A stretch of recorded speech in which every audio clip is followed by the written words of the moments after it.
Jamie Wood, and I'll be discussing rock and roll music and its origins and where it's at now, and also some artists. Rock and roll has mainly got its start in the 1950s, but the history started with country, gospel, and blues, actually. And that is all courtesy from the Menzies era website. The jazz bands were the main focus back in the 1920s, and approximately about World War II is when the jazz bands broke up due to military membership. And that is also courtesy of the rise of rock and roll at Sam Houston University, and also of the Menzies era website. Rock and roll, as like I said, started in the 1950s. The word rock actually comes from the word sex, believe it or not. They used to say rock instead of sex. That slang's been around since about the early 1920s. Roy Orbison first used it, and it's how it came to be known as rock and roll. He used it for good rockin' in his song. Some artists that we have, the most familiar and world-known one, I would say, is probably Elvis Presley. He was born in Tupelo, Mississippi in 1935. He was signed on with Sun Records in 1954. He was known for his gyrating hips and blurring the boundaries between black and white. He brought the two groups together with music. This is where the beginning of the solo artist became popular over the big bands. And this is all courtesy of his official website and biography. Another artist is Chuck Berry, and all the information I'm about to tell you is from his official website as well.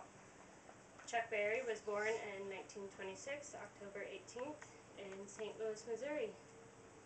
He actually still owns a restaurant there called Blueberry Hill. Haven't had the pleasure to go there yet, but, well, to see him perform, I've eaten there and it's very good food.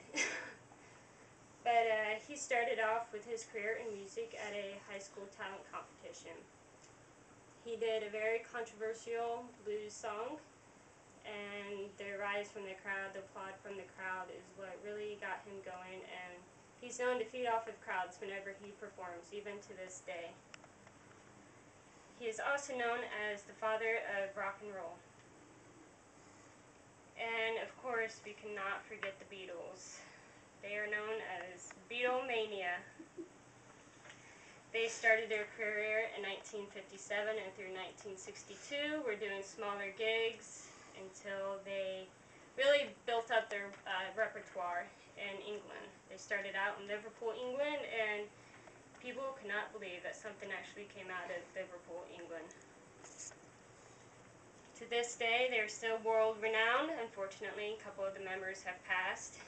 And in 1963, they were featured on the Ed Sullivan Show, where people went crazy, and they have been a sensation ever since. And that's when they hit the British pop scene, and then hit the American pop scene, and are still on that scene to this day. And that is courtesy of their official website. There has been a long history with rock and roll. It has changed many, many times over the years. It started with your 1950s Elvis, to your Chuck Berry, to your Beatles, and now it has come to as far as heavy metal, death metal, and now you have your oldies, which is now, used to be the 50s music when it first came about. And that's where you get your bands such as Elvis and so on.